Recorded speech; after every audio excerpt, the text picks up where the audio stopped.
the university. Ignorant, we gon' bring that racket like it's Wimbledon. Discipline, but yet to find anyone equivalent. Ain't no podcast similar, now you won't find no synonyms. Be produced by Q Smith, sound like it's by Timberland. JBB in charge, EG set the bar. Coop be sipping water tree, and Turk gon' lay the law. Jokes may go too far, but that's just who we are. Prolific, so gifted, words that have your soul lifted. So consistent, yet so different. Ain't nobody copy that lane. Carry that torch, heat up the game. Ain't nobody got that flame. Different, different. Man, this intro different. Man, this intro ignorant. God damn. And what's good, ladies and gentlemen? I don't even have an intro for today. Captain Scully, what's good? Yes, sir. Yes, sir. I'm gonna have to ask the Knicks that same question. Like, what's good with y'all? What's up, man? We outside. I'm not a Knicks fan. I'm just like, Look, I don't have a rooting interest. I am befuddled. I have been bamboozled. I have been led astray. I have been smeckledorfed. I have been whatever language, whatever move. You might want to go talk to somebody about that last one. That sounds a little. You don't know about being smeckledorfed? That sounds like something that you'd have to go talk to a counselor about. A counselor or your doctor? Yeah, exactly. Look, I'm just here. I'm here to let everybody know. The San Antonio Spurs did not lose this game. You know what the San Antonio Spurs did? Do you know what they did? What did they do? They chargered this game away. They sure did. They turned into the San Antonio Chargers. That's 100% what just happened. They blew a 30-point lead. You blew a 30-point lead. You scored damn near 80 points in the first half. In the first half of a finals game, and you lose. And you lose for what reason? For what reason? Just chucking up shots. No. And the Knicks started hitting theirs too. Now I'm not gonna be upset about it. I'm upset. I'm mad. I'm not even a Spurs fan. Do I dislike the Knicks? Yeah, but not that much to really give a fuck. This finals, I don't have a rooting interest. Like, this is one of those finals years where like I'm just watching just for vibes, because like it's cool story regardless of which side wins. In my opinion. So I'm personally not a fan of the Knicks because I don't believe any New York team deserves good things. Like, yeah, I feel that way too, because I hate the media market that is New York City just dominates so much. Because I'm like, bro, the entirety of everybody, they just run everything, like, and they just think the world revolves around them. They really do. You know, our good brother, former brother of the chat, good brother Leak. I once asked Leak why. I asked him, hey, is the Upper East Side in Manhattan? And he said, yes. Where else would it be? And I'm like, it's like, excuse me, bitch. Do you think everybody knows the geography of New York City? And he, in his mind, just knowing Leak, the answer is yes. Yes, he does think that. He absolutely thinks that. He thinks that 100% and means it. So 100%. Like, what direction is Fort Worth from Dallas? What direction is Fort Worth from Dallas? Okay, then. You don't know that shit. Why do I know what the no? Anyway, in case y'all don't know about our good friend who is in the chat right Jared's lit. Jared is the lone Knicks fan below the Mason-Dixon line. And he is, let's just say the liquor store is going to put his face on the VIP section right now, because it was DJ. I forgot what the DJ's. Jared knows the DJ's name. Everybody go in there, nearest cash register, and put your hand in there and take out the money. See, he's already. We know what it is. Jared is doing Jared things, and what is it? What's up with you and guys named Jared that y'all just? You know, I don't know. What?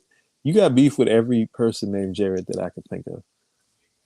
Pretty much. In my defense, I've had beef with this Jared for at least a decade. And the other one too. At this point, 2016, Has it been at 2017. least a decade? I should text him and be like, have I hated you for at least a decade? Like at this point, yeah. If we're talking 2016, that's technically a decade. Mind you, you want to hear a crazy statement? Yes. Jared is a Knicks fan from Oklahoma. Well, this finals, that makes sense.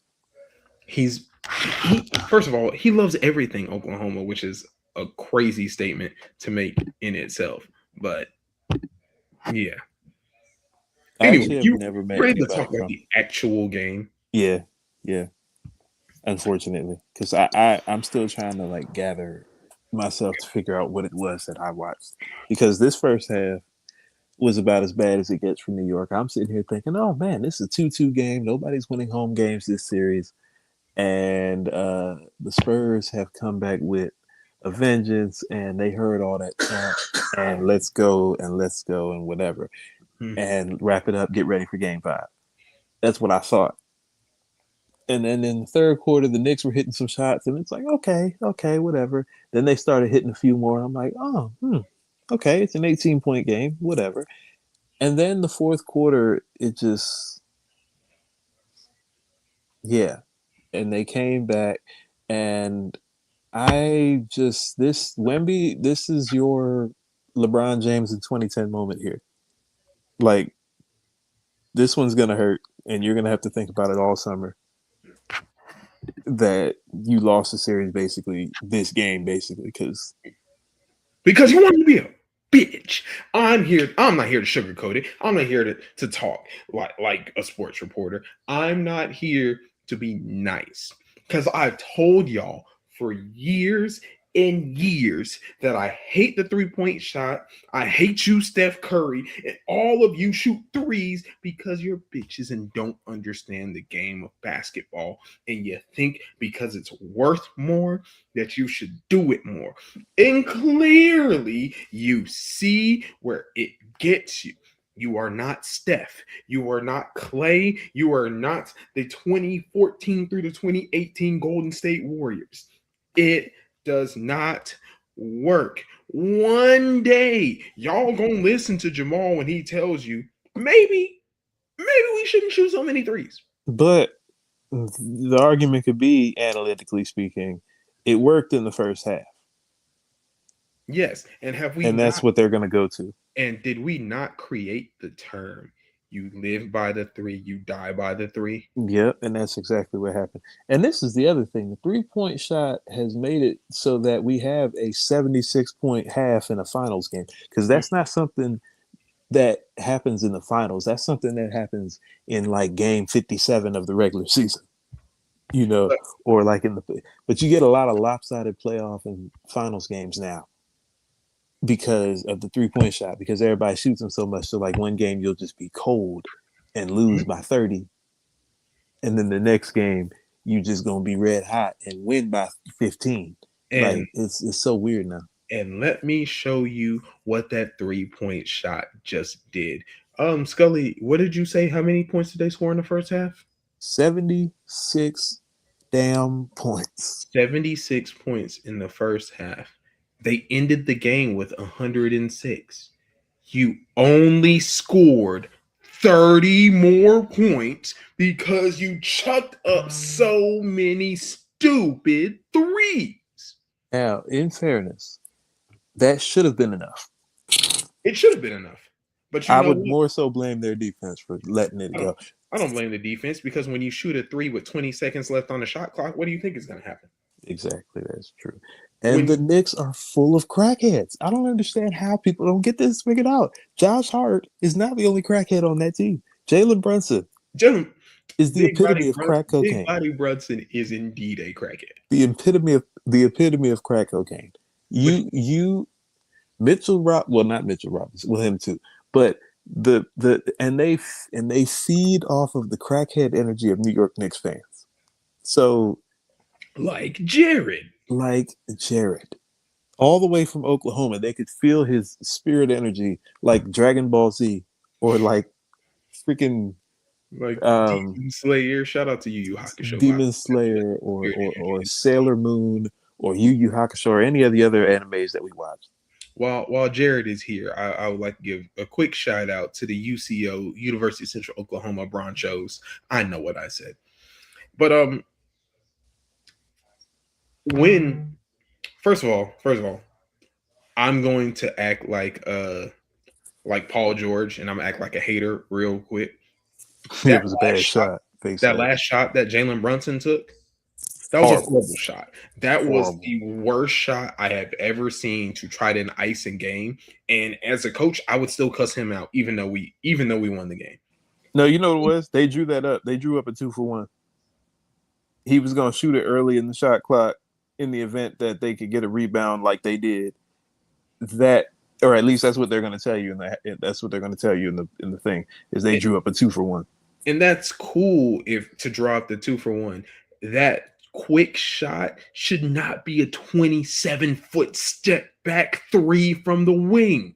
Over Victor Wembanyama. Over a 12-foot fucking Titan. He was being guarded by two people, too. That's the other thing. Like, we all saw Victor because he's tall. There was another individual over there. He was being guarded by two people and shot a wing, like you said, 3 foot. And granted, there was only 5 seconds left and they had no timeouts. So I get it. But, like, I don't, because you took still stupid. I think it's stupid to even draw that up because, for one, you're only down 1 point. Being down 1 point and shooting a 3 to try to ice the game is the dumbest modern day NBA thing you could possibly do, and there's nothing you can do to convince me of that. Modern day NBA. And my thing is, I'm assuming that their thinking is, oh, well, if they try to draw a play where he has to drive to the basket and you bump into 3 people and now you lose the ball and have to recollect yourself. And I don't know what is going through the head, but I'm assuming that's like just, you know, but it's still bullshit. A 1 point game and you that's the shot you come up with, guarded by the 2 tallest people on the court from 50 feet out or whatever it was. You got the ball with 5.5-ish seconds left. Yep. In the NBA, that's enough time to run a set. That's a lifetime. That's enough time to run a real play.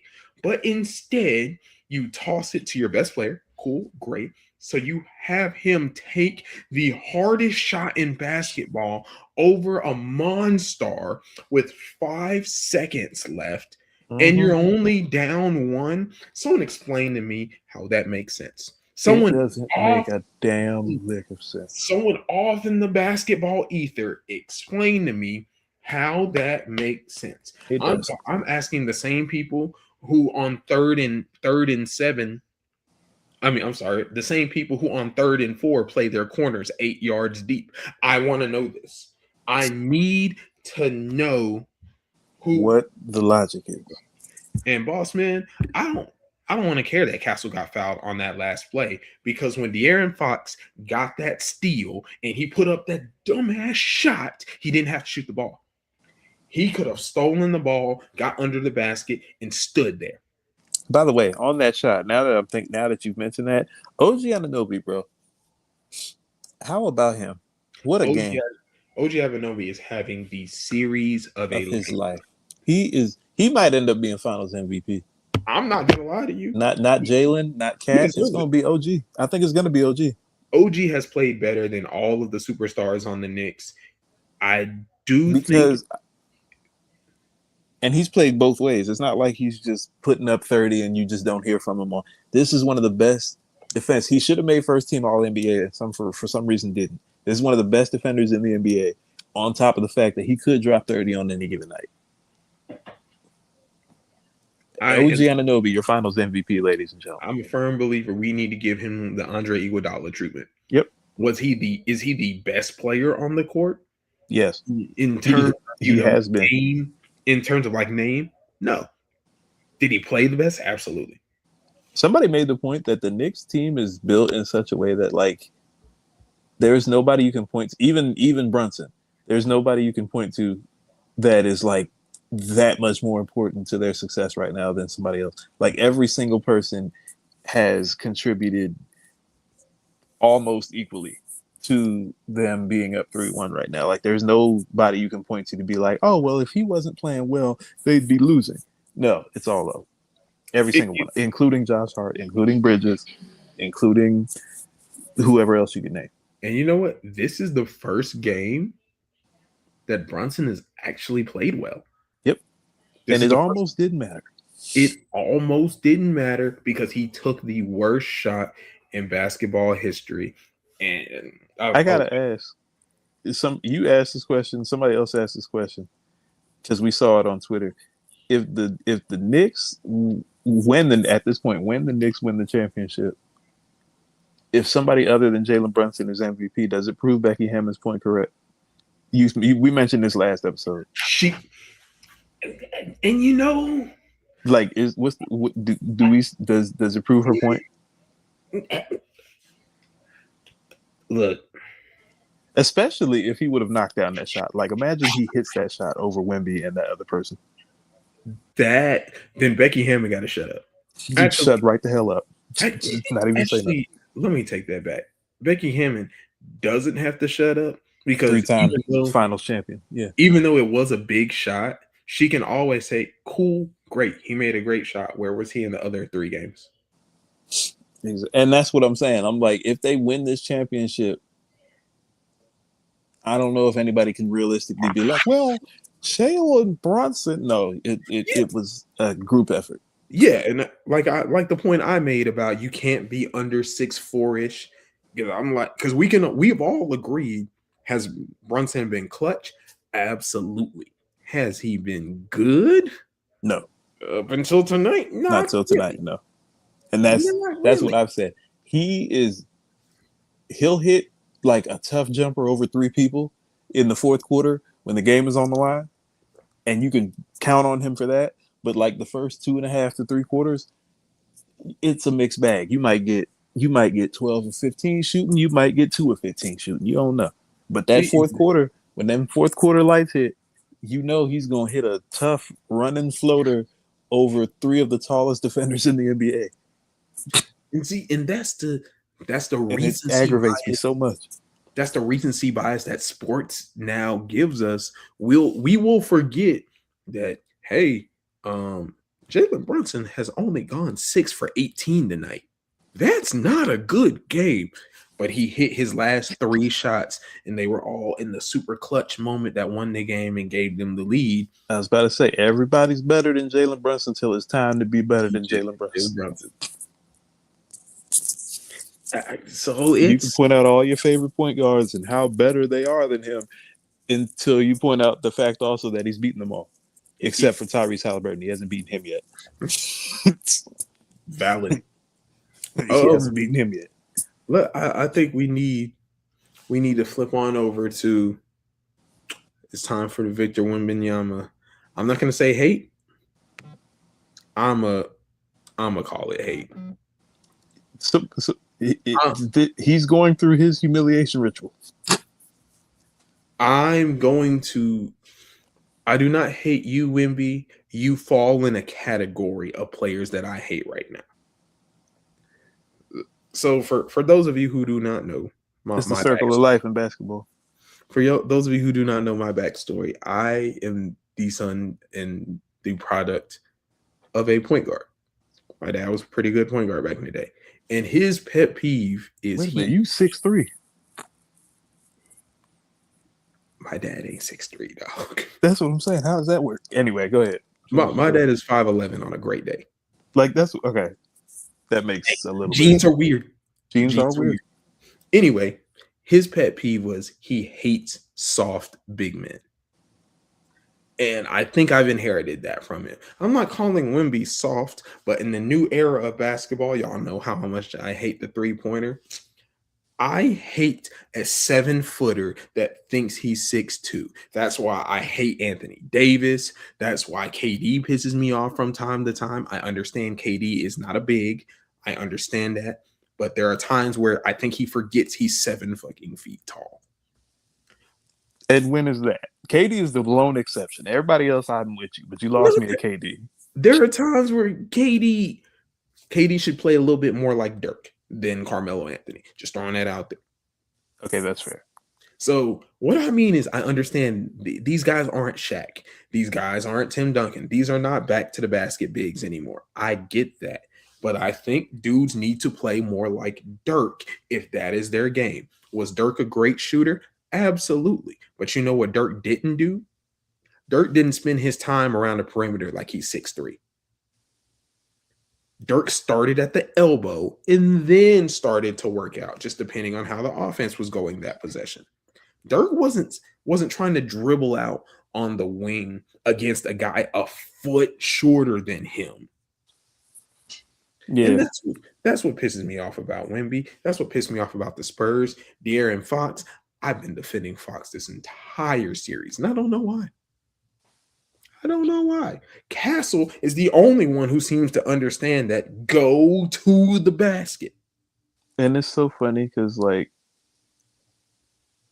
people say that, but then at the same time, when somebody like a Giannis Antetokounmpo, and then people are like, "Oh, well, he doesn't have a bag, and he should develop a jumper." Like, no, he scored 50 in the finals without shooting a single three. You don't need a 3-pointer. You know what you need? 15-foot elbow shot. Yes, you could use that, or you could use just a slight. And I think the other thing with Victor Wembanyama that's so funny, everything he does feels like it's in slow motion because he's so big. Mm-hmm. So it's like you think he's moving at a slow pace, but it's like no, he's 7'5", so those limbs are taking a long time to get to where he's trying to go. And that's why another thing that I have disliked about the Spurs and Wembanyama this series, why is Wemby guarding guards? Because he's getting his lunch money taken by Karl Anthony Towns. Agreed. Ain't no way I'm letting my 7'5" guy guard guys who 6'3" and leaving their 7-footer to be guarded by my 6'5" wings. That is definitely a flaw in their team. Somebody mentioned it. If they're going to do that, like Boss Man said yesterday or whatever day it was, if they can do that, and that's okay, but you need to have a bruiser in there to cover ground for him. Like if you're gonna have Victor out there guarding the perimeter, you're gonna need somebody in the paint to get dirty. You're gonna need a guy. I don't even know who it is at this point, but you're gonna need somebody like a no-name guy to come in there and collect fouls. Like they technically have it with Luke Cornett, but you can't play the two of them together on the court together. But like you would need somebody like slightly better than Luke Cornett who just comes in there and just mucks it up. Yeah, you need somebody out there. And even I disagreed with the final defensive possession where you left OG Anunoby away. I mean, when he was inbounding the ball, you didn't have anyone to cover him up. You didn't have your big or anyone just having hands up, waving, trying to disrupt the pass. You let him get a free pass off, and who'd you lose to? I'd argue, and that play made me think of, remember the Heat and Spurs in 2013 when they took, who was it? They took Tim Duncan out, and Chris Bosh gets the rebound, gets it out to Ray Allen, and he hits the shot in the corner that helps them to go on and win it overtime, which I'm sure you remember well. So absolutely, this is what makes me think of that. Wembanyama is out on the perimeter guarding Jalen Brunson, taking that horrible 3-pointer instead of like cutting off OG or whoever that could have gotten it. Like you said, and they mentioned it throughout the broadcast. They're like, "Oh, the inbounder is not being guarded." Yep, I remember saying that, and I saw it. I noticed it. Said, "There's no way this is ending well. There's no way this is going to end well." And it technically almost did because, like you said, they got bailed out by OG, but like that shot by Jalen was just horrendous. But you have to box out the people in the I'm not upset about that defensive strategy. I'm not upset of having Wemby on the wing getting ready to double team Brunson because we know where the ball is going. Exactly. We know where the ball is. I'm not upset about any of it. It's just that when you do that, you leave yourself open to that. I'm upset that we don't have somebody in the I'm upset that we don't have someone on in front of the inbounder because we're going to double team Brunson. Cool. Make Josh Hart beat me. Make the crash out. Make the crackhead shoot that bad three because they're gonna shoot the bad three. Jordan Clarkson, make one of them beat me. And if they do, so be it. If I get beat on a buzzer beater three by Josh Hart, it was in the cards that God said we are not winning this championship. And I will have to live with that. I may not be happy about it, but I will live with it. But instead, you left the best player in. Forget that he's the inbounder. He's been the best player this entire series, and you leave him alone. He's unguarded. Explain to me how that makes sense. Somebody, anybody. You know, like you said, I'm not upset at the strategy. I just think you have to be right. You have to guess right, and they didn't guess right. Well, they did, but then they left the dude wide open. Like, you can't give him a free run to the back. I mean, he wasn't guarded the entire possession from the inbound on. And had free You run. can't have that. Now, is there a little bit of luck involved? Did the ball Absolutely. bounce just the right way? Absolutely. Absolutely. And it is what it is. When Ray Allen got that shot off, the ball just bounced directly to Chris Bosh. Ray Allen was directly in his line of sight that he knew where to pass the ball. Sometimes you do just toss it up to dumb luck. And then also, it all started because of the defensive play before that, where De'Aaron Fox pickpockets Jalen Brunson, and we're thinking he gets a free layup to end the game, and OG Anunoby said, no, the fuck he does not, and has the block on the other end. OG Anunoby literally won them that game from that block shot on Fox to the thing on the end of it. Fox? That was the dumbest play you've ever made of your career. Maybe that's Sacramento. Maybe that's the curse of Sacramento. Because you didn't. But that's the thing. Everybody's saying that. I don't blame him because he thought that he had a wide open basket. Nobody thought OG was going to chase down him like that. I don't think he was even thinking about OG in that moment. So I get it. No, because I don't care. I would understand that shot if they were down. If we're up. But you're only up by one. You're only up by one. That's the point. I'm still up. I don't need to take that shot because we're up and they don't have a foul to give. Dribble and run. Make them come foul me because worst come to worst, I either waste another second and a half, 2 seconds, and with that second and a half, 2 seconds, maybe OG doesn't get that putback. Or, hear me out, I get 2 free throws and I might knock down those free throws. And then guess what? Worst come to worst, we go to overtime.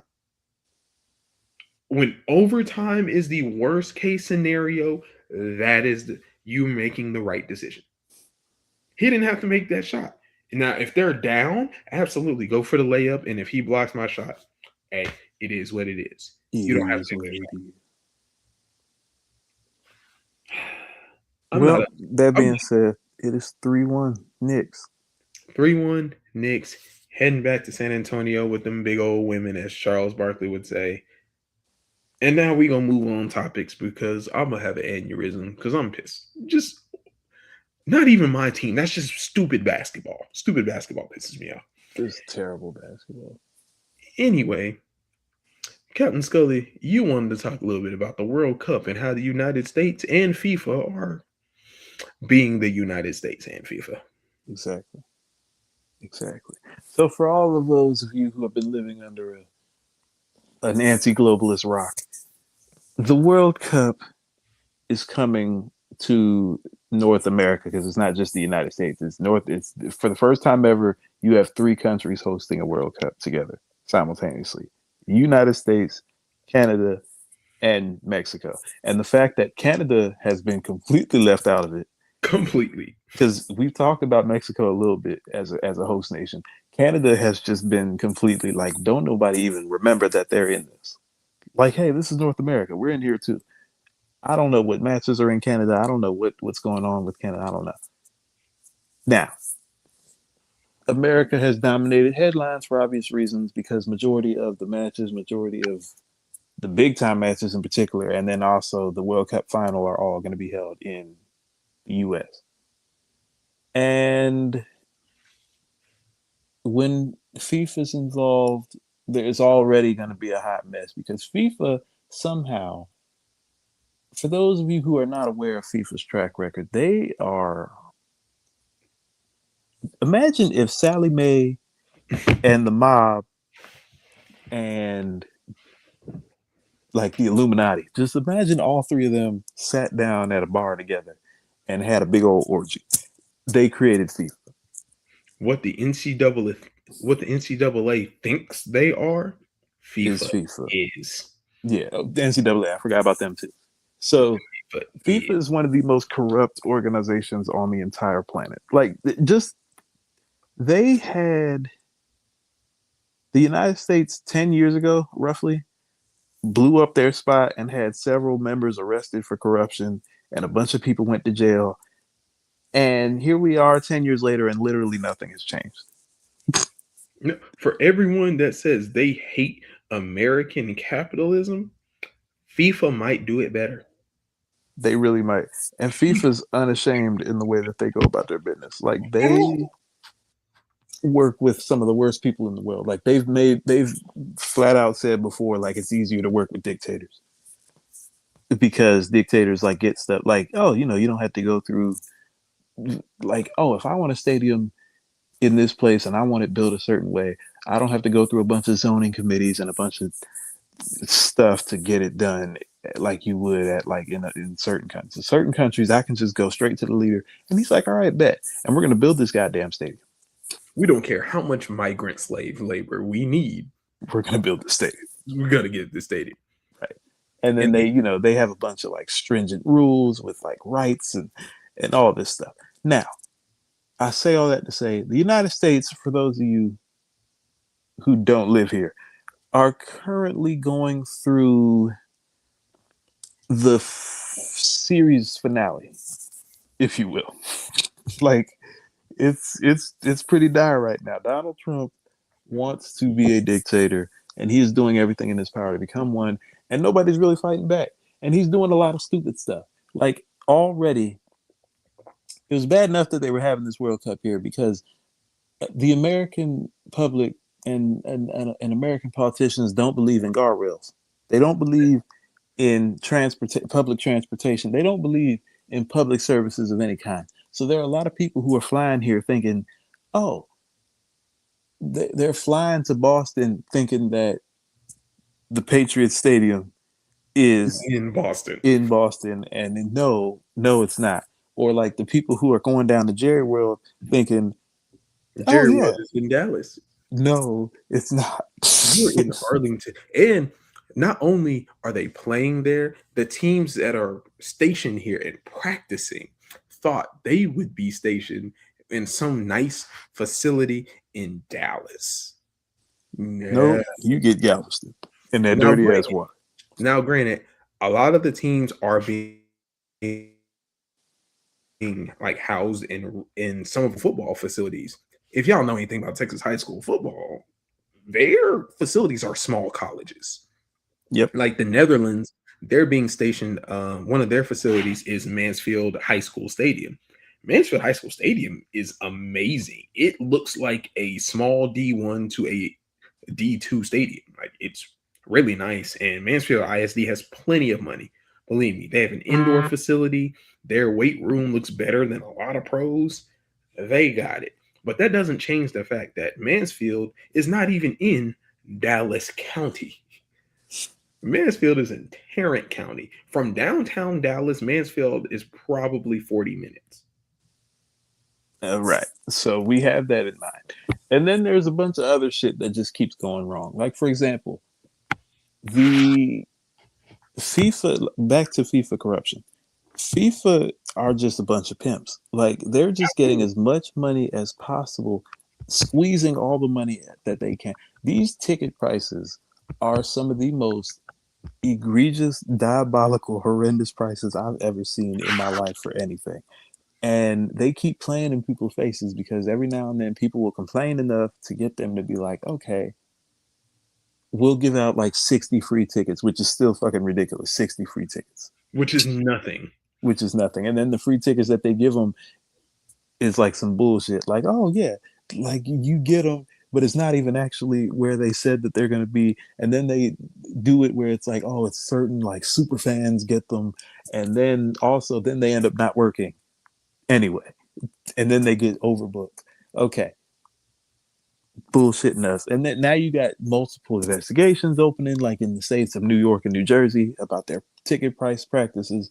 You that happened. Okay, then, but like we said, we mentioned the U.S. and Donald Trump. They have some of the dumbest immigration policies going right now. So there's a whole lot of black and brown countries whose fans are fearing for their lives just to get here because, or like they're getting charged in crazy fees for their No, visas. one of the refs from FIFA got sent home because he was questioned and detained by U.S. immigration, and And they FIFA just sent said, him home. "Yeah, go get him out of here. We don't care about him. He's a ref. He ain't making us no money."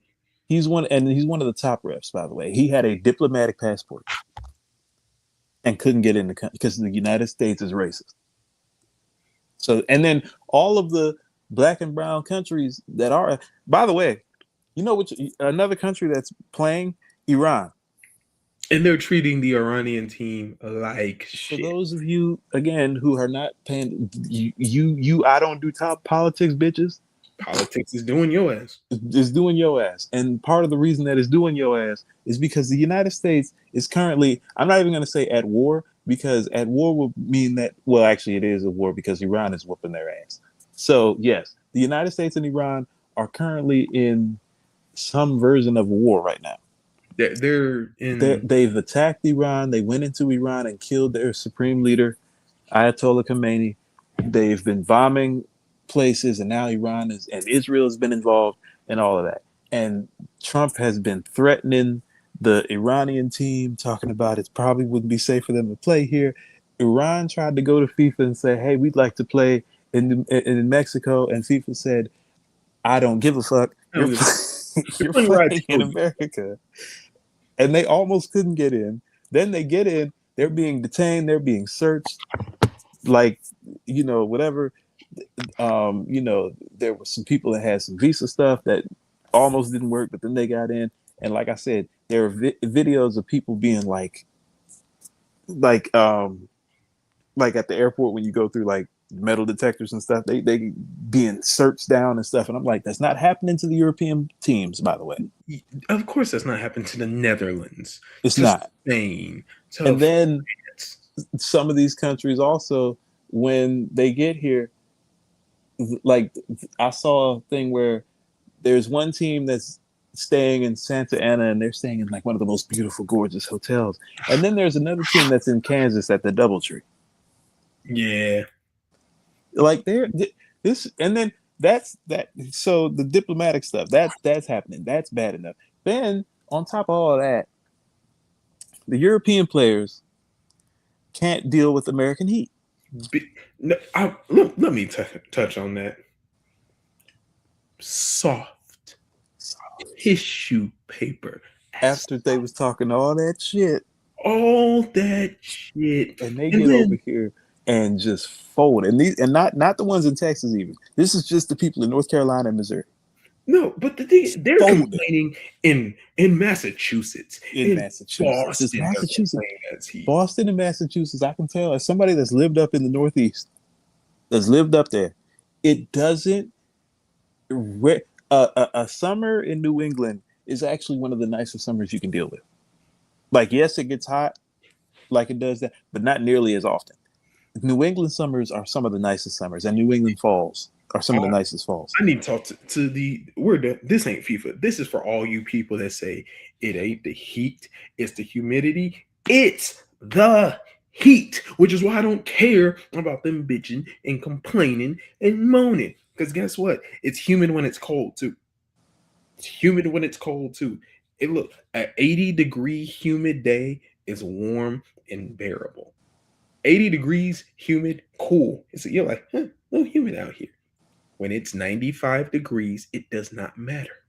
It's hot. It's hot regardless. Although I will say, as somebody that's been to the West Coast, when I went to Vegas and it was 100 degrees outside, I didn't sweat.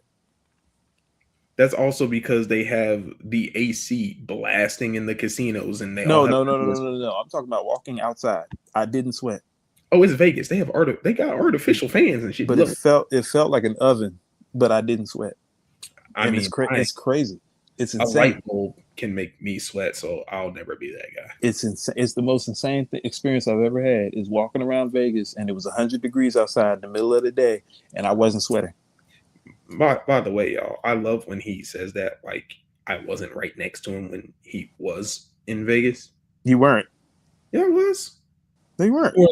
You weren't at NABJ in Vegas. Yeah, I wasn't at an ABJ. I'm talking about when I went. I wasn't there. You were there in Chicago I was there in Chicago. and saw me sweating like a child. Now that was humid as hell. But also, you didn't hear me complain. It was hot. You heard me say, "Damn, it's humid." Yeah, which makes sense because they're right by the lake. Right, that's an ocean. You still can't convince me that's not an ocean. It's the closest thing you'll get to one. I've seen it. Anyway, but the point we're making is like this whole shit show in the United States better never host another World Cup ever again. Just let it be in Mexico. Just let Mexico have it. They actually care about soccer anyway. They care about soccer. That's the other thing. The United States team. I mean, everything about them is horrible. The team itself is bad enough, but then like the World Cup song they came up with, horrible. Bright idea was to get jelly roll. Country, like which America's being represented here? We know the same ones who get to play. Because one of the reasons that the world does not understand the dumb shit that America is doing is the same reason we're not good at soccer. Americans, we have capitalized and turned soccer into a rich white kid sport. Yep. When you look at the U.S. national team, same thing with baseball. Same thing with baseball. You look at the national team. How many Hispanics do you see on it? Maybe one. One. I'm from Texas. Soccer is probably bigger here than most other places simply because we have the biggest number of Hispanics in the country. You in California. Us in California. I know some of the best soccer players in the area are Hispanic. You can't tell me none of them at the higher levels deserve to be there, but they don't, because we turn soccer into a rich white kid sport opposed to everywhere else in the country. Soccer is the most accessible thing to them because when you think about it, soccer costs a ball. And it shouldn't be this, because like around the world, like when you look Brazil, especially because they're the soccer capital of the world, all you need is a ball and a net and a big field somewhere. You don't even need grass. Sometimes you don't even need a net. You can say you just need a goalpost. Yep. If you hit the tree, that's a goal. We don't care if the score is 20-80. And then they get the academies, and they get in the academies, and they're in there, from like 14 on, whatever. But that being said, there are a lot of like storylines to this World Cup far beyond the bullshit that the US and FIFA are doing. Like on the actual pitch, there's a lot of cool stuff out here. For example, this might be the final run for two of the greatest to ever play the game in Ronaldo and Messi. Like this could be should be, probably will be, definitely. Ronaldo's is definitely his last. Mm-hmm. Messi feels like he could play till he's 100, but this would probably be the final World Cup for the both of them. This is like seeing LeBron and Jordan duke it out for the last time. Or like LeBron and Kobe or something. That's what I meant. LeBron and Kobe. You know. Yeah. Like it feels like, or like LeBron and Steph. It probably is what it. Yeah. These two are two of the greatest to ever do it. Two of the greatest athletes who have ever graced planet Earth. Right. Incredible people. Then you also have the defending world champs in France. And they're basically just Africa, European. Africa 2.1. Right. Brazil's always going to be a favorite. You wonder if they're going to do it this time, but it feels like they're kind of starting a little bit.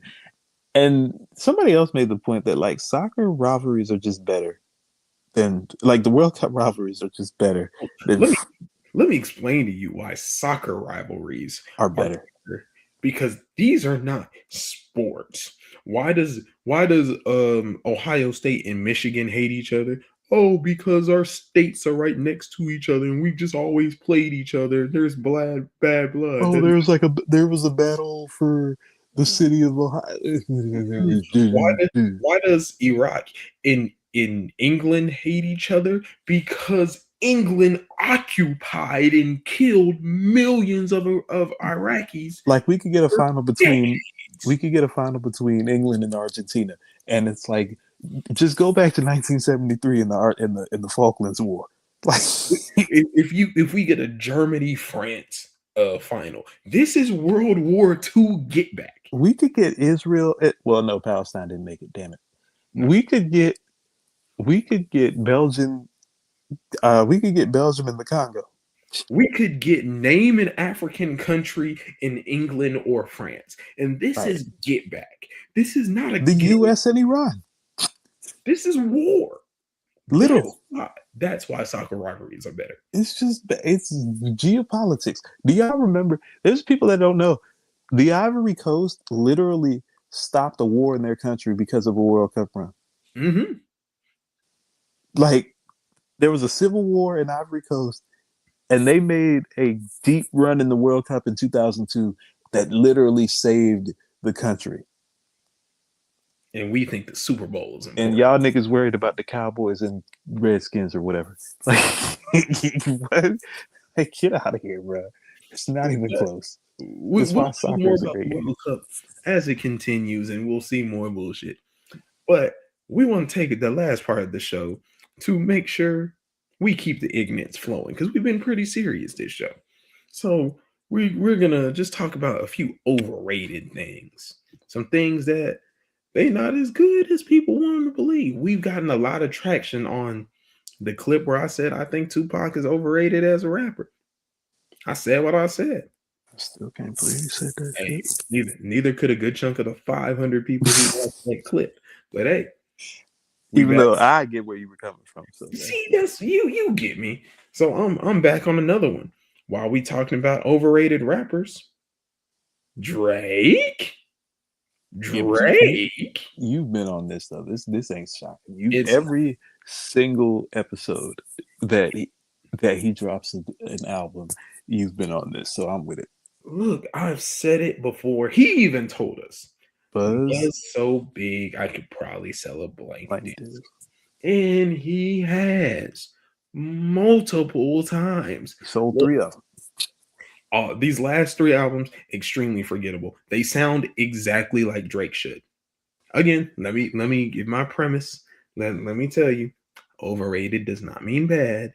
It just means not as good as you get credit for. It means exactly what it means. Overrated. I'm not going to say that Drake is not one of the best artists of our generation. I'm not going to say he's not one of the best rappers of our generation. He is arguably, minus Michael Jackson, the greatest hit maker of all time. He's top 3. You can argue who he should be above and below, and we're not really here for that. But let me tell you the last albums he made that were just blank disc.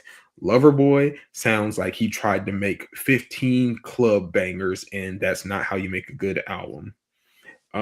Iceman was literally just him throwing stuff out there. And he gave 3 albums, which all it did was give the Chris Brown crackhead 50 track album effect. And honestly, what he did with doing 3 albums was get out of that deal with UMG.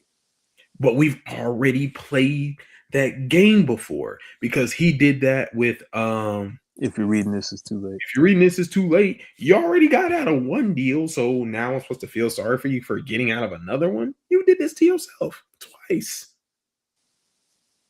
So it's gonna be interesting. Drake, yeah. Okay. All right. So as far as overrated, what's the topic? Anything. I got you. All right. I've said it before, and I'm gonna say it again, and I don't give a damn who gets upset. The Attitude Era was overrated. You always say that. The Ruthless Aggression Era was better. It was a deeper roster, better television, and the actual wrestling was better. There are more memorable matches in the Ruthless Aggression Era. But as children of the early 2000s, that Stone Cold, that Triple H, it really hurt my heart when I learned that none of Triple H's names actually have H in it. Like I thought Hunter Helmsley was his name. Hunter Helmsley, whatever. That was his real name. But I get it now. I understand it now because WWE owns your name, image, and likeness, so a lot of wrestlers don't use their real name. Which makes sense. Like even when they have like Naomi, for example, like I thought that was her real name, but no, her name is Trinity. But she uses Naomi because if she's wrestling independent and WWE owns the name Naomi, she Which is crazy. Because how do you own a normal name? Legally, I mean, shit. I mean, I don't ask questions when it comes to WWE because legally they know they shit. And that's why, guys like Jacob Fatu, like that's his actual name. So, like if he goes to AEW for some reason, he couldn't be Jacob Fatu there, even though that's his government name. You got to find a new gimmick. I got one that a lot of people don't think about when you dive a little deeper, it makes sense. Overrated? Aaron Rodgers. Not crazy to say at all. Hold on, because I got receipts. Aaron Rodgers has won Super Bowl. Cool, great. Like I said, overrated. It don't mean bad. Clearly, Aaron Rodgers is not bad. Did you know Aaron Rodgers is 1 in 4 in NFC championships? Yeah, I mean, some people will just look at the fact that he went to 5 of them. And you lost 4 out of the 5. But okay, cool. You went to 5 of them. Did you at least play good? Did you at least, do your thing? No. In 5 NFC championship games, he threw 9 touchdowns and 8 picks. He threw a pick in every single one of those games. In 3 out of the 5, he threw 2 picks. And we all remember that epic meltdown against Seattle. That is probably the most memorable one. So I'm sorry to say, Aaron Rodgers, you going in the overrated list. I got one better. I'm going to do one better than Aaron Rodgers. Eli Manning, come to the front of the room. Over fucking rated. And I know what everybody's going to say. Oh, well, he beat Tom Brady twice in the Super Bowl. Congratulations. Give him 2 cookies. I don't give a damn. Those 2 Super Bowls have saved his entire legacy because without him, you're telling me, look at this man's numbers. A man with a winning record all time of 500. 500. A man who threw multiple 20-plus interception seasons. A who man has led who the league in interceptions at least once. I think 3 times. 3 times he led the league in interceptions. He didn't have winning records for a majority of his career. Most of those 2 Super Bowl runs came on 9-7 and I think 8-8. With a top 10 defense both times. With top 10 defense both times, with top 5 to 10 running games both times. They looked awful in a lot of the games he was playing, and he just wasn't good for like a number of years early in his career. It took him a while to really catch on. And also, he's never been like an MVP. He's been a Pro Bowler, I guess, and he was a Pro Bowler back when it actually mattered. So he has that working for him. But has he ever been an MVP or like an All-Pro? I don't think he's been. He might have been All-Pro. I don't know. I'm pretty sure he's been an All-Pro, but I know he's never been an MVP. And he's just like the 2 Super Bowls are great, but like really, you're going to go to Hall of Fame off of just 2 moments out of a 16-year career, really? And you know what? I get the Eli thing because as a Chargers fan, I'm forever going to be tied to him. Mm-hmm. And I always hear this, Eli won, Eli this. I don't know if this is a hot take or not, but anyone who had common sense to watch enough football, Eli Manning was not better than Phillip Rivers. He wasn't better than a lot of the quarterbacks of his time. No, if you look at that draft class until the playoffs, it was Eli, Big Ben, Phillip Rivers, and maybe one more. No, it was them because I think Aaron Rodgers came after them. Aaron Rodgers is a little younger than them, so yes. Now people will argue he's better than Phillip Rivers only because him and Big Ben both got all of the championships and fanfare. So yes, they got They got the Super Bowls because they both played for better organizations. Nobody who watched the game of football would look on that field and say, I will pick Eli Manning over Phillip Rivers. Like before, during the Eli era, the Giants were a decently well-run organization. Yep. They gave him top 10 defenses. They gave him running games. Tom Coughlin, before he got crazy and, before guys got into that coaching style, Tom Coughlin was a top 10 coach in the NFL. Like, Tom Coughlin is a Hall of Fame coach. Eli Manning is not a Hall of Fame quarterback. Tom Coughlin is a Hall of Fame coach, and the Giants were a top-tier organization. Yep. Big Ben in the Steelers, I don't think we even need to get into how well-run an organization the Steelers are. Right. That's not even a question. No one who watched the game of football would ever tell you Eli Manning was better than Phillip Rivers. Did Phil have his moments? Absolutely. There were times where he lost us games because he's just a gunslinger. He is what he is. Phil never led the league in interceptions. Phil never got benched because he played so badly that they wanted to put the rookie in. Phil, basically up until his last game as a Charger, was decent. You can't say the same thing about Eli. And Eli, again, has a 500 record as a starter, and 2 games save his legacy. Now, you can say Phil never even got to those 2 games. Phil played for the Chargers, and his organization is. Now, my question: what happens if he loses one of those 2 Super Bowls? What if he's 1-1 against Tom Brady? Do people still? Does he still get the? Like, because every argument I've ever heard for Eli Manning as a Hall of Famer is, "Oh, he beat Tom Brady twice." It's always been that. They ignore everything else. They don't talk at all about anything else. But you know what? If Eli loses one of them, Peyton Manning's stock gets boosted. Yep. Because I think one of the things that propped Jordan up so high on the NBA pedestal was how many Hall of Famers did he keep from winning rings? Like, he's the reason 10, 15 all-time greats don't have rings. Right. Tom Brady is the reason a lot of AFC guys either don't have rings or have less rings. I can promise you, Tom Brady and Big Ben are the reason the Chargers do not have a ring. And Phil Joe Flacco. And Joe Flacco too. Joe Flacco too. But the Ravens were always. Peyton Manning, as great as he is, I think people don't forget he was getting smoked. He by only the Patriots. Brady one time. He was getting smoked by the Patriots every year, and his brother would just walk into Super Bowls and just. Actually, I take it back. Tom Brady, Eli. To answer my own question about the 1-1 thing, it depends on which Super Bowl. If Tom Brady wins 18-0, but then they lose the second one, I think people wouldn't care about Eli. The second one. No, the second one was 2011. Okay. That people wouldn't care about Eli in that case because Eli's like, oh, he lost to him when he was 18-0, and then he beat him 2 years later when it didn't matter. Now, if it's flipped, if he wins 18-0 but loses the second one, people still wouldn't care about the second one because he beat him when he was 18. That 18-0 ring has flipped Eli Manning's entire career perception. If he loses that game, it wouldn't even matter that he had the second Super Bowl.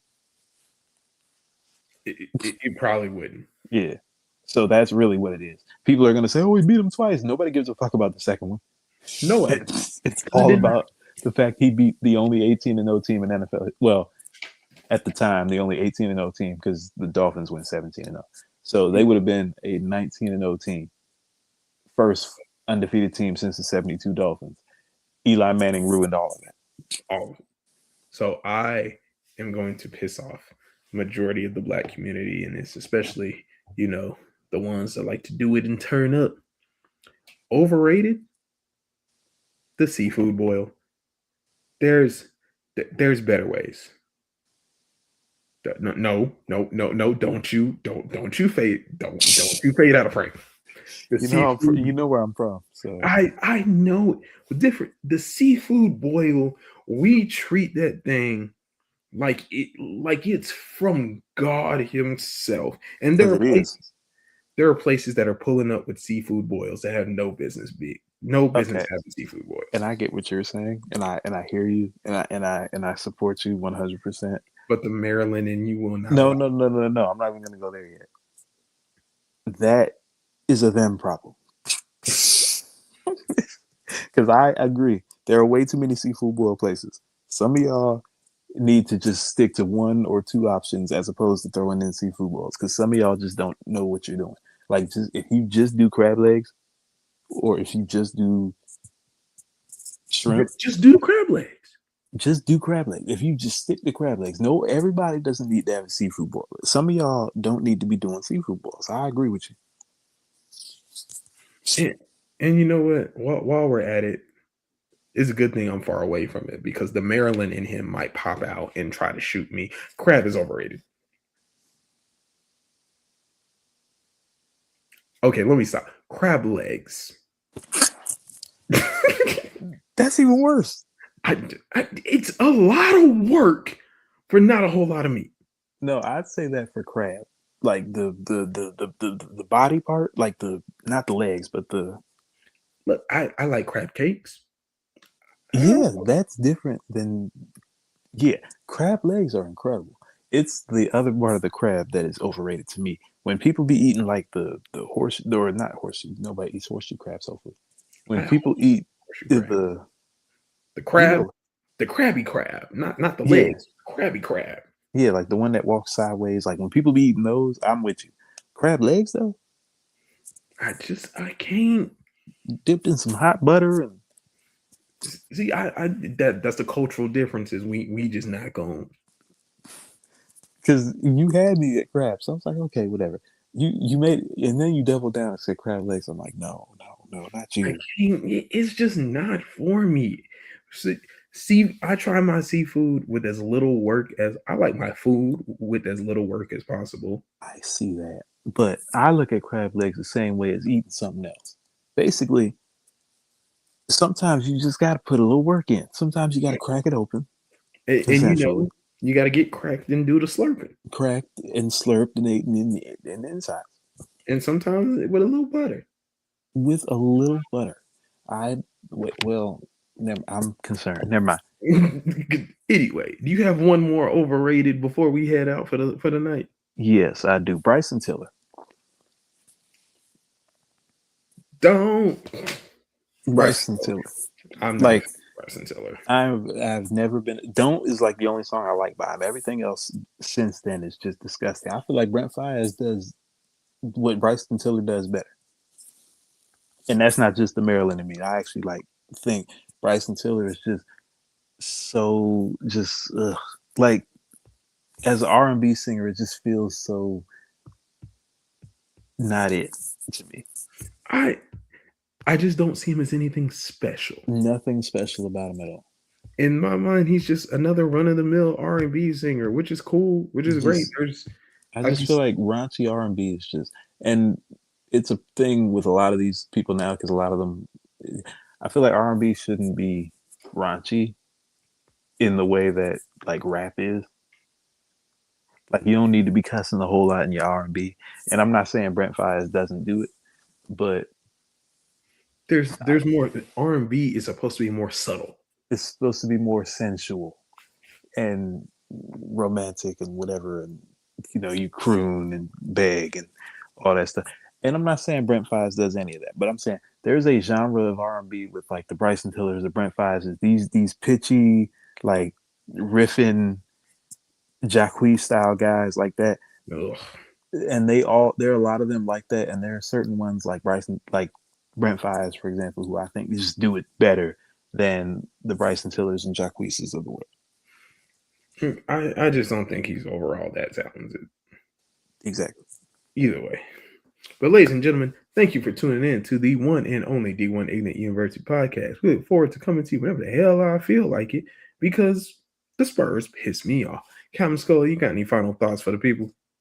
Fuck Texas Tech. Fuck Braden Sorsby. Fuck that Asian man that got off for killing that young black man today or last week. and fuck the justice system in America. That's just me. What he said. We gonna come at you again for the next game of the NBA Finals because whatever. Again, thank you, ladies and gentlemen, for tuning. I'm so pissed I can't even do the thing. So, like the end, like I love to say at the end of every episode, keep learning, keep living, keep loving, and we out. I'm gonna hit the button.